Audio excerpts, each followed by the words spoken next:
And we're recording. So tonight's guest is Henry Williams. Henry, thanks a bunch for coming on today, man. Thank you so much. It's a great opportunity to sit down and talk with you. So I first met Henry at it was an instructor development course for the National African American Gun Association. And that was when I really ran into him. And the dude is a multifaceted individual. Firearms instructor, cybersecurity professional, business owner. The dude's phenomenal. Um, when I first got when I first got back in touch with you, um, you're the part owner of, is it Jaeden Guns and Ammo, Yes, or that is correct. Jaden Guns. yeah. And so Jaeden Guns and Ammo, I still need to I still need to test this stuff because tell you what, like everything I've seen from it so far looks freaking awesome. This right here is Venom, the 9mm Right. cartridge that Jaeden Guns and Ammo has developed. I still need to chrono that stuff and see how it is. But what I received was 115 grain 9mm. It looks pretty chill. It looks pretty awesome. So I'm looking forward to it. How And did you since, get into? and since that time, if I step in, we have gotten another manufacturer on board with us. So we're going to send you some more ammo to test. That's gonna be cool. I'm looking forward to it. Not because I like ammo, but what I do like is the opportunity to try out different brands and just to you know get a good look at those. I don't know, it's intriguing. I just Yes. really enjoy learning more about different types of ammo and stuff like that. So, how did you get up with like Jaden, and how did you get in business with those guys? It's a very interesting story. So I started with them just like the pandemic. They were a new company that was out online, and everybody was doing those 2 years just inundated with anything that was online. And they came out with videos. It was great to see someone that looked like us that was actually promoting ammo, um, rifles, pistols, you name it. They were out there in the forefront, and I had never seen it before. And then an opportunity came around when they were looking for investors because they had an opportunity to come up with their own manufacturing company. So they had investors, and I reached out to them. We started a conversation about 2 3 years ago, and I invested in a company. And I think I was the only person to actually invest in them at the time. And time when they stayed in constant communication for the last 3 years. And then at the beginning of this year, we had an opportunity to solidify a little bit more. And I did a reinvestment, and then I became a full partner with them. And since then, I've helped them with advertisement, talking to different vendors, being able to get out and talk to potential dealers to be able uh, to reach out and have build relationships with. That sounds phenomenal. That sounds incredible. So let's see. What all does Jaden Guns and Ammo do? Is it just ammo, or what else do they So, do? so that they're based out of Yankton, South Dakota. They are actually a sporting goods store. So they have everything bait, tackle. Again, we're getting like canoes and some other items. But they also sell rifles. Any type of rifle that you're looking for, they can get that for you. Pistols, any type of pistols, because the owner is Jaden. He's actually a Marine. He just got out of a Marine Corps like a year ago, and his Yeah, father, who's his business partner, is a 30-year police officer.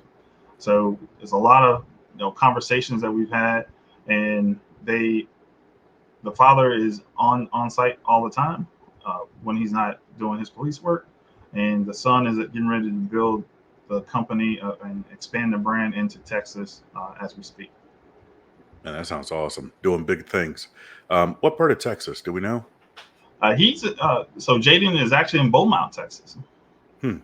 It's a large contingent of uh, gun enthusiasts in that area, and also we have a manufacturer in that area also that we linked up with. They're a new company, so we're building with them too at the same time. And just so happened the owner of that company is a Marine too. Oh man, I love it. Semper Fi.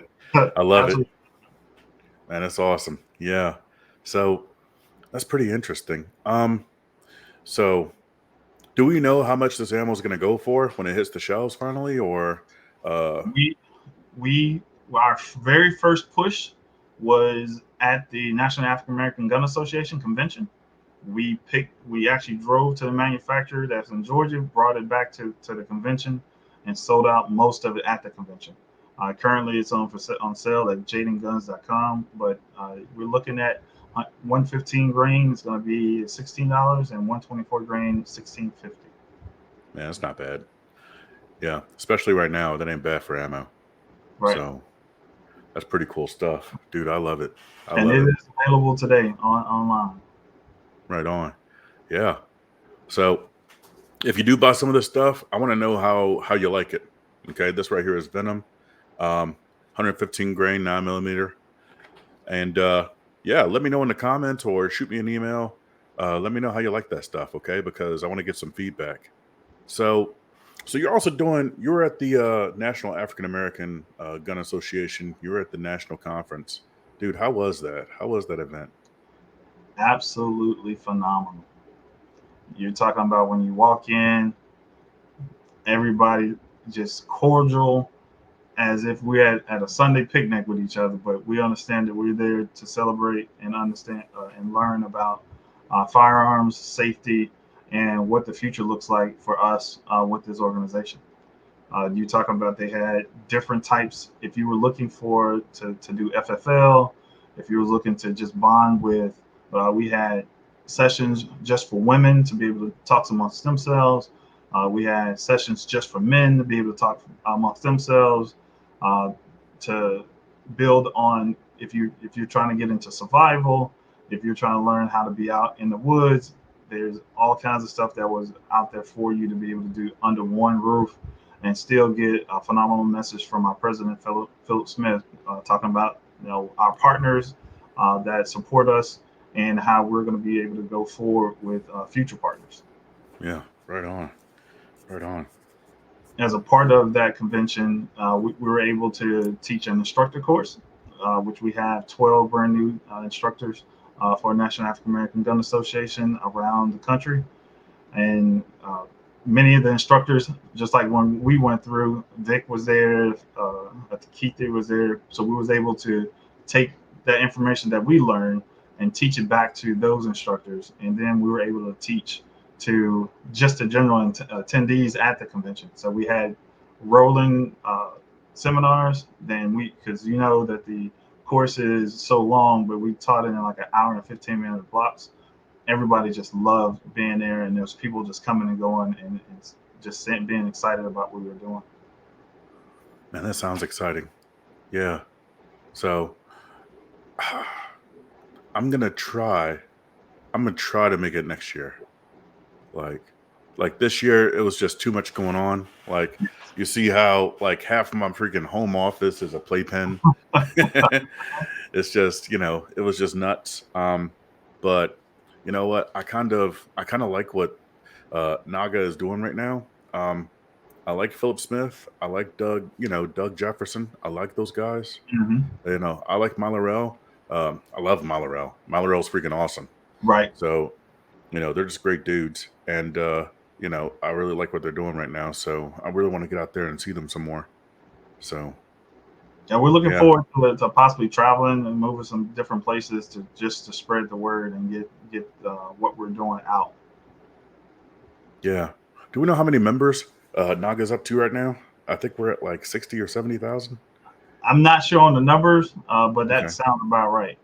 Because just in Maryland alone, we have about like 800 just here, and Maryland's not that big of a state. Yeah. Because I think I Yeah. have like Maryland. 30 or 40 just in my county alone. Wow.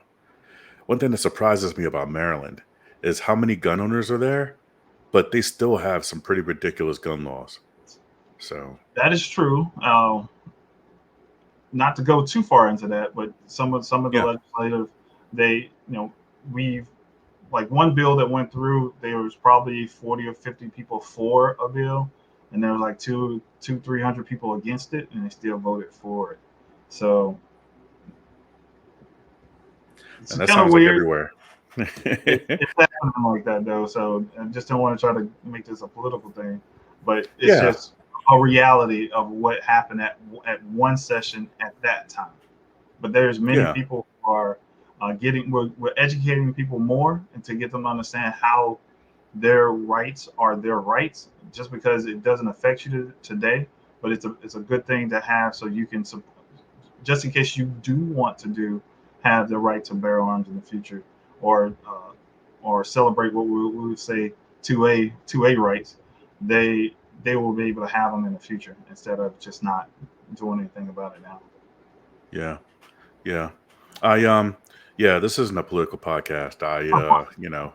And so I appreciate your honesty on the topic though. I appreciate your perspective. Um Going back to firearms instruction, was teaching at the national conference different than the teaching you do at home? And if it was, how was it different? It's no different. It's not well. Hold on, let me change that. It is different because Yeah, teaching at home, a lot of times it's still some people you don't know that's coming off the street a little bit different because they could be anybody coming off the street. Teaching at the convention, you know that they're there for a purpose. They signed up for registration. They paid their entry fees to come there for the entire experience, and this was a part of that for them. So it wasn't just their sole being just coming to class, but they were interested enough to be able to get a piece of what, hey, NAGA teaches this, or they're involved in that, and they're involved in these other things, and we gave them a highlight of some of the other aspects of what NAGA provides to our community. yeah, that makes sense. That makes a lot of sense. So I want to get out there, man. I want to get out there to a convention. So, If you think about how much fun we had in class together, times 10. oh man, That's how like, much fun we had just thinking other people that we came through with, and we were teaching them back to people. And you talking about people coming with the energy that you don't really see in other classes. yeah, I'm starting to get hyped just thinking about it, sir.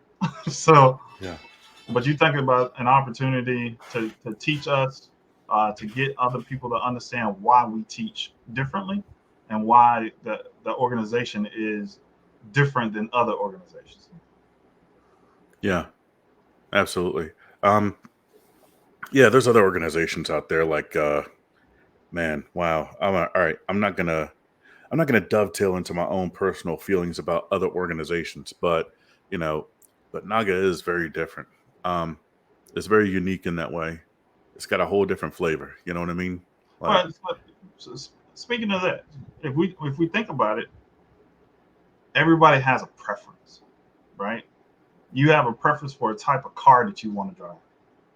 Doesn't mean you don't like the other cars that's out there. This one just has the things that you're looking for, and it serves the purpose today for what you're looking for. And if those preferences change, you can change with the preferences. yeah, yeah. So, so you teach as well. You're a firearms instructor. Yes. Tell us a little bit about where you teach and what kind of classes you put on. So when I started teaching, very good question. I started with a gentleman by the name Kofi Handon back in 2020. We started during the pandemic. We went to take a certification course. We got certified through the state of Maryland, and I think our first 6 weeks of class during the pandemic, still 15, 20 people every week. And then go from there. We go to the range, take care of that, and then like 6 months later, I took him. I was like, hey man, I got some other stuff going on, which was schoolwork and some personal things I was doing. I was like, hey, I think you're ready to move off on your own, and he did. And now he's a competition shooter. He has his own space. He's traveled to Georgia, Florida, and a few other places because he knew people and they wanted his expertise. So I helped him get catapult into his own direction. And myself, I still teach at my local VFW in Clinton, Maryland, where I'm a member there. and it's been great. I get a chance to mold my classes the way I want to, and since we became instructors for NAAGA, now I get a chance to teach information, even from the presentation slides. It looks like things that we can speak to, that we're familiar with, even from how we discuss how our safety rules, all the way to the point where our interactions with law enforcement or just the general public, or and other uh, gun owners or people in your household. So I get a chance to give that information on how I want us to be strong proponents for us and our rights. So that's one of the biggest things I do. And if I do come across other instructors, I take time to sit down with them, discuss some thoughts, how we can make this better for everybody. And it's not just for one race. It's for anybody, for everybody to be able to be involved in Second Amendment rights, and being able to share a common goal of our freedom to bear arms. Yeah. Yeah. So, man, that sounds exciting. Um, sounds really cool. So, so are you teaching? Um, I mean, I hate to categorize classes by like beginner classes or advanced classes, or try not to. I try No, not to I can understand the distinctions. question though, if you were to Yeah. ask it. Yeah. Most of mine, most so from a historical standpoint, I I started teaching in the military, 1995, 1996. So I was teaching small arms, which was like a Beretta 92 FS, Mossberg 500 shotgun, and M16 rifle. So I spent most of my time teaching those for like 6 or 7 years. And then once I did that, that was kind of where I wanted to stay. And I liked that transition from not knowing anything and being a competent gun owner. That's the goal, is to go take, for people who want to move on, I totally support that, because a lot of people want to do some type of combat arms, some tactical training up and down off the ground. That's great. That's not the thing that I push for. I want every person to just have education. Just like, hey, you want people to understand what it's like to go to the store and order something and do it properly. I want them to do the same thing for guns. I want them to be able to understand your state laws. What if you got to do a license? If you don't have to do a license, and how to apply for a license if you have to, how to purchase a firearm if that's your desire. The goal is not to make everybody purchase guns. I want you to be competent enough to be able to go purchase one. Because one of the things that we always understand and hear about is that our grandparents or parents pass away. Now you've never dealt with a gun in your life, and now you're cleaning out their things, and you come across a gun, and you don't even know what to do with it. Yeah. So that's the thing, that I push for. And and a prime example, I actually had a husband and wife.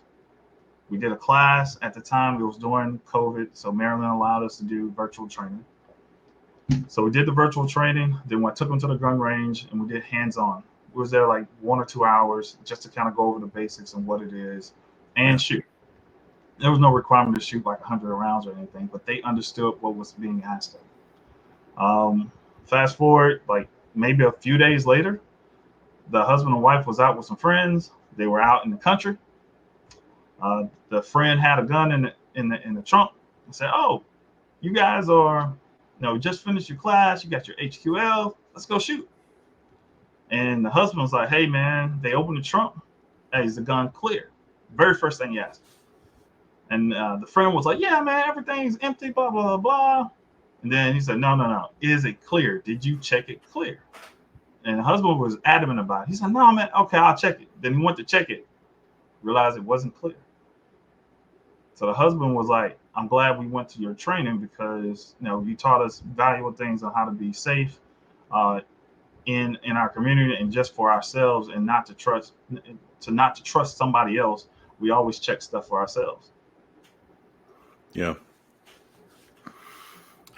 That always has me raising an eyebrow whenever someone's cavalier about gun safety. Oh, don't worry, it's not clear. No, I expect you to ask me. I expect you to ask me if it's clear. Right. And if I if I give you a gun, whether it's in a case or if I set it on the bench and you pick it up, I expect you to clear it too. Correct. So that's just what I'm going to be looking for.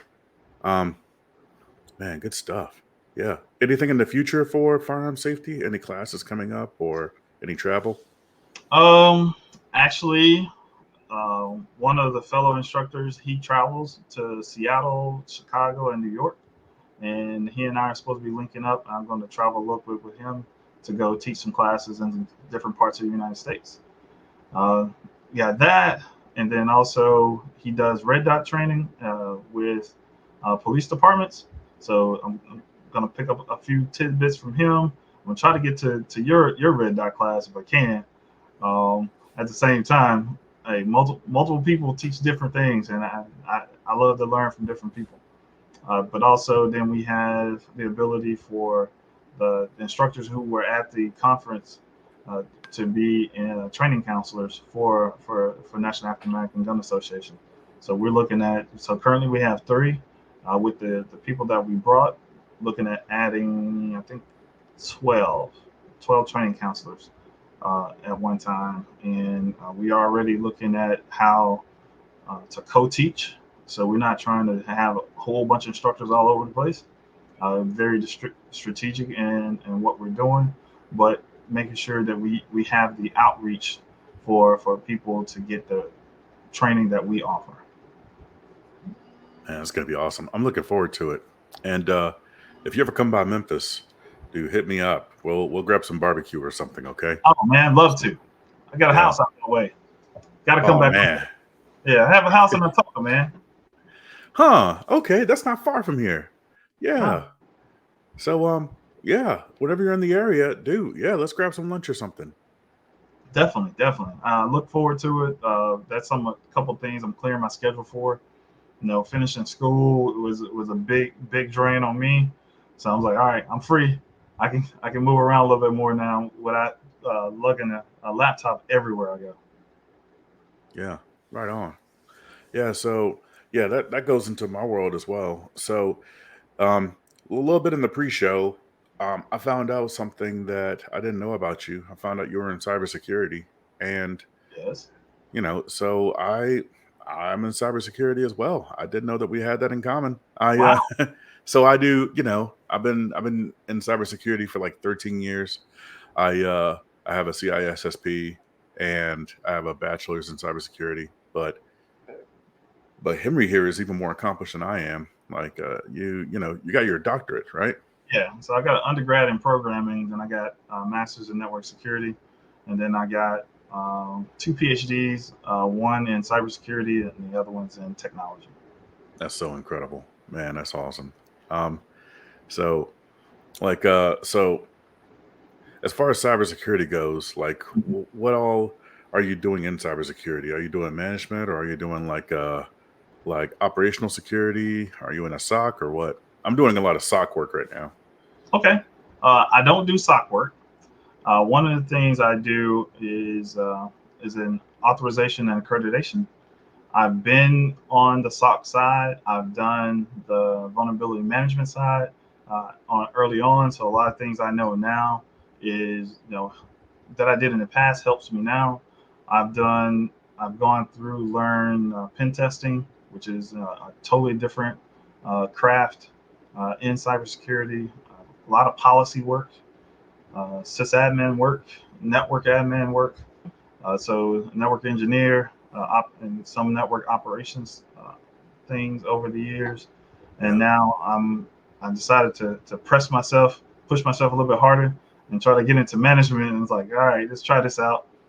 It turns out to be very very cool. It's not as hard as I thought it was going to be. Yeah. So I started off with well, I started off IT and help desk, and then I started doing staffing work, and then a little bit of like network engineering stuff, Uh-huh. like CCNA type of stuff. Yes. And then finally, I only did it for a little while. Only did it for like a year or two, and then I ended up going to packet analysis in cybersecurity. Did a little bit Mhm. of packet analysis, incident response, incident handling.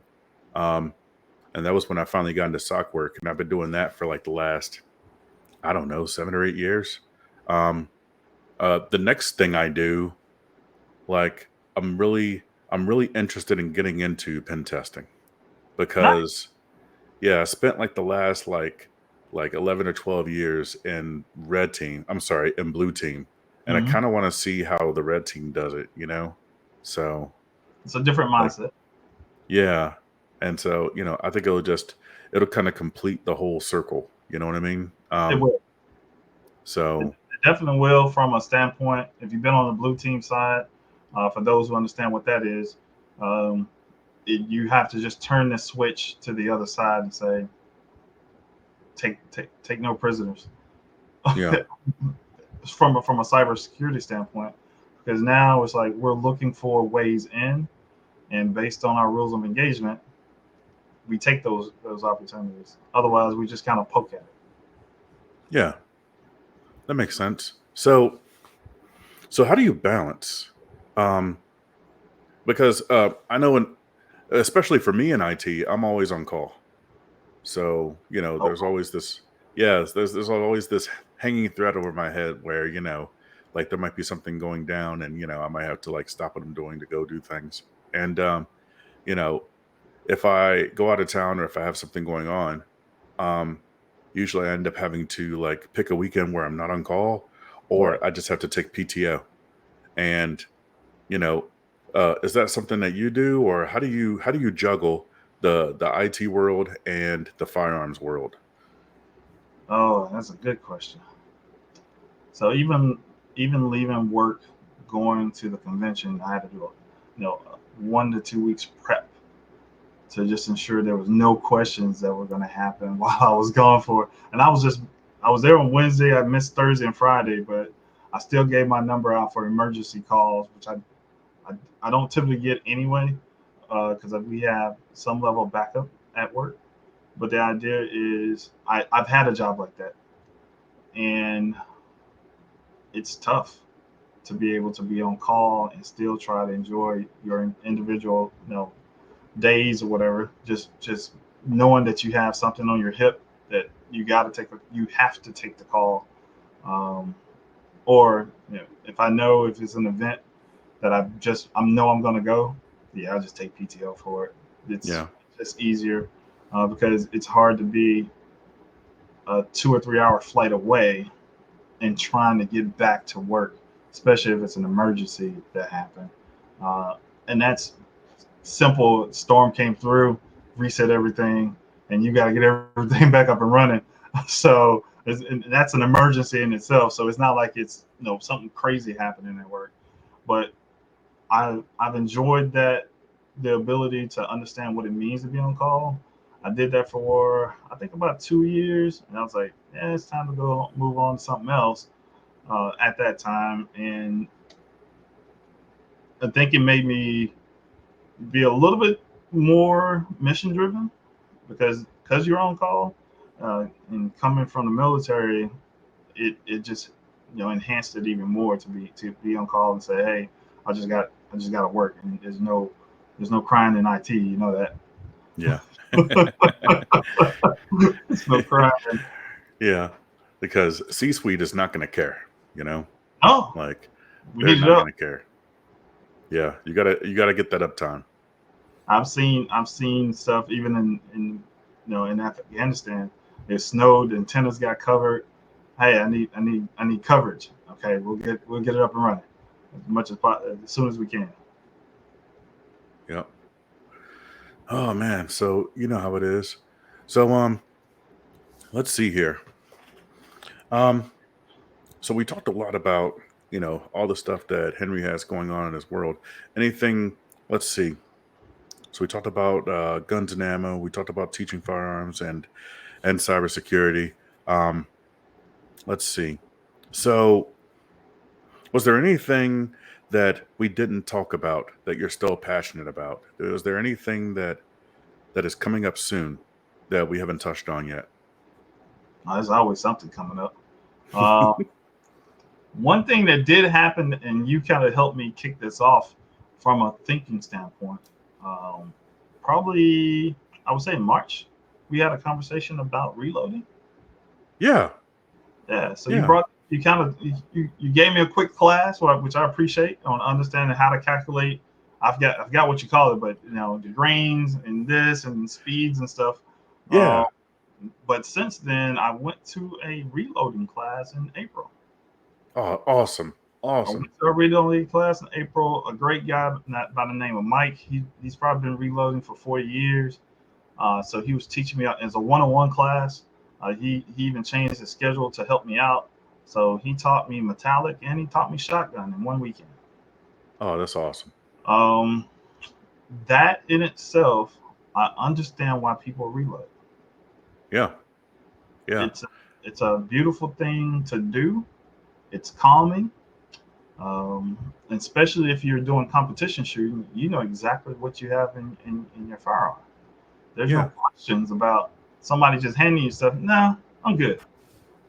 Or going to the store to buy something off the shelf. Nah, we don't know. Um, Different manufacturers do different things. And now you got to shoot a bunch of rounds just to see what that ammo does versus you already know what it does because you got the primers, you got your own primers based on the casings and how you do that. You know what powder it uses, you know how much it goes in there, and you probably, if you don't make your own, if you don't cast your own bullets, you have a reputable source to purchase them from, and you know yeah, what's going to happen every single time you squeeze or press the mhm, trigger. You know exactly what's going to happen. Now, if if something external interrupts you, that's something different. But as long as you maintain, and I've seen you shoot, so yeah, it doesn't really matter how far it is. It's like, all right, what's the target today? Is it 15, 45 yards? It doesn't really matter. So, like, if I leave the house and we're going to go shoot, it's Yeah, automatically the best reason for me to leave the house. Automatically, like, I could be leaving the house to go to work or go to dinner or go to whatever. But unless I'm going to visit family, dude, like going to the range is like my favorite place. That's my happy place. yeah, So, just for the benefit of our viewers, right? Because they're trying to learn more about stuff. There's a couple of different reasons why you may want to reload. And so you can usually just like for most folks that shoot guns and matches or in classes or whatever, um, what they may be thinking about is, all right, well, is it cheap and does it go bang? And usually they're satisfied with that. And there's other ammo loadings that are commercially available, like Federal Syntech or Atlanta Arms, or I think you got Phoenix Ammunition, where it's made for like competitive shooting and it's going to be shooting a little bit softer. You still get the accuracy, but it's just softer. In fact, Federal Syntech is actually endorsed by the USPSA, and nice. you know, so they have a guarantee as well.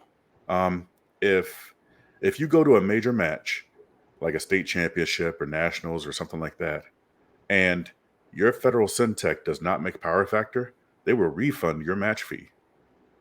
So that's a big deal. Um, that's a really big deal. Now, there's really three reasons why most people would choose to reload. Number one is just the availability of components and the fact that you can always have ammo. We saw a lot of that in 2020. That was one thing that really got me into reloading because that Federal Syntech was costing me before COVID. I could get a case, 1,000 rounds for 300, no, $230, and that was shipped to my door. Oh, $230, 23 cents a round shipped. That was January of 2020. In February, the price went up to $660 for that same case shipped. And in March, I couldn't even find it. And you weren't going to find it for another like 18 months. So I ended up going to reloading because I just needed ammo. If you don't have ammo, you're not shooting. So that was the first thing, right? The second reason was, you actually get what you want out of it. Um, yeah, the ammo is cheaper, right? Because when I first got started, I was making ammo for like, I think I got the price down to like 9 or 10 cents a round. oh, that's nice. It was really nice, especially in a world where, like it was before COVID. I think you were paying like maybe 16, 18 cents for factory. For the Gucci stuff, like Federal HST, you were paying like 23 cents a piece. Mhm. Um, but even now you're looking at like, if you're getting like a box like this for 15 bucks, 16 bucks, 17 bucks, that's a damn good price. Right now, even now, I think I'm still making ammo for like, I could probably make 50 rounds for like $7 or $8. Okay. So it's still about half of what you would get in factory. And, I'm still like, there's ways you could still even drive that down. Um, so the price, yeah, but you're really looking for, what you really want to get out of it. That's really the kind of the biggest thing about it. The third thing, you you can get the reload. You can get like the decreased recoil impulse, so it's not as snappy. And what that translates out to, particularly in classes, is faster splits, quicker recovery times after your shot. And that's what's going to help you really kind of get an edge in your match. And you're not sacrificing any accuracy for that. You're not sacrificing any like maximum effective range. So, is really just all pluses. Um, a side benefit is just you get to learn more about ammo. So, you just you know how primers are made. You learn how powders comes together. So that's nice. So reloading for yourself, especially if you're going to be shooting a lot, and I would say when you start, if you're going to shoot, like the very first time you buy a case of ammo and you don't feel bad about it, you need to think about reloading. You know what I mean? So just for our viewers out there, if you're up there like, yeah, I have a plan for this 1,000 rounds. As soon as you get to that point, you probably need to consider reloading, because the stuff that you need in order for you to start reloading is probably going to cost like, just for the press itself, you're probably going to pay like anywhere from like 1,000 to 1,500, depending on how much ammo you're going to reload. If it's just a single stage, you're probably going to spend like 1,000. If you're looking for like progressive stage, like I want to make like 200 rounds of 9mm tonight. All right, yeah, you want to spend about 1,500 on that, but 1,500, like you make like 4 cases and you make your money's worth. Yes. You know what I mean?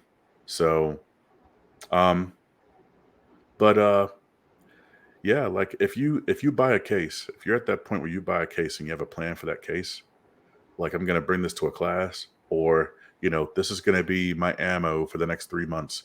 Like as soon as you buy a case and you don't feel bad about it, you're not worried about whether or not you're gonna shoot all that ammo. You need to start reloading. Most folks, they just buy a couple boxes off the shelf, and they don't have any plans after that. They'll be like, oh well, this is a range day, and there's no thought about what I'm gonna shoot 2 months from now, 4 months from now. No. Um, like once I started reloading, I started shooting maybe like, I want to say 12 to 1,500 rounds a month when I first started. Nice. So now I'm still doing like maybe 800 to 1,000 rounds a month still. So, Okay. and and Nice. it pays off in your shooting. It really does. So It's good to yeah, see that. It's good to hear that. yeah, That's my thing. I'm up to probably about 2,000 rounds that I've made myself. Uh, probably solid. probably the first 500 to 1,000 was just messing up a few here, messing up a few there, and now it's like, nope, don't do that. That's not right. Which is a great thing that my instructor told me. Hey, learn on a single stage, because when you get to progressive, you can just see it happening and you can stop it. Because you know what the process is. Yeah, exactly. That's what a lot of people do, particularly for rifle stuff. Like you Yes. really, really, really want to start on a single stage if you got rifle stuff. The pressures are just too high. The tolerances are much lower. You really don't have that much margin for error. You got to be a lot more meticulous. With a pistol, you can kind of put in like, I don't know, like an extra, like you can overdo it by like a tenth of a grain or 2/10 of a grain and Yes. still probably be okay. Like you can't do that with a rifle. You can't do that. So like you really got to be meticulous about it. So man, that's good stuff. Yeah. So So did you already start reloading, or like are you getting? Yeah, you said you already made like Uh, 2,000 rounds. So Like, I've got tell us a little bit about your rig. Yeah, so as you say, uh, if you decide to reload, ensure you choose the calibers that you shoot. Don't go in with ideas of doing 5 or 6 different types because it's time consuming to acquire all the things that you need. So start somewhere. So I started off with I have a RCBS Junior single stage. That's what I use in class. So I use the exact same thing, and I can crank some stuff out on that with no problem. I got the case kicker, so it kind of helps just a little bit, shaves a yeah, couple seconds, 1 or 2 seconds off of what you're doing. Uh, yeah. so that's one station. I also have a mech for metallic, a stage. So I have both of those that I use. So I actually use one to do all of my decapping and depriming on. Then I use my RCBS for my final crimp, my factory crimp. That way, it's always set up for all of my 9mm stuff and any 45s I do. I'm getting ready to switch over to 223 and 556 and a little bit of 300 blackout in the coming month. Uh, I, I personally believe I got the pistol down. So now going for the rifle rounds and understanding the precision that you're talking about. So I got actually in the case right behind me, I got 223 rounds that I started trimming. I already put them through the cleaner, and now I'm trimming them and getting ready to do the process deburring and primer pocket on them. The I also have a Mech 12 gauge station that I haven't gotten to yet, but that's my next thing. Probably in a couple months, I'll start doing shotgun rounds and looking at doing some specialty rounds too at the same time. Um, so all of that to say, also I'm going to I have my own FFL. I have a O1 right now, but I'm looking to go into to get an O7 so I can manufacture firearms, and O6 to actually be able to manufacture ammo for the public. So right now, everything you heard me talking about is all for myself and not for any public at this time. But I am, and I heard about these things called these Dylan presses, and they say that they fancy and all this other stuff. So I Oh have yeah, I have one downstairs that I haven't put together yet.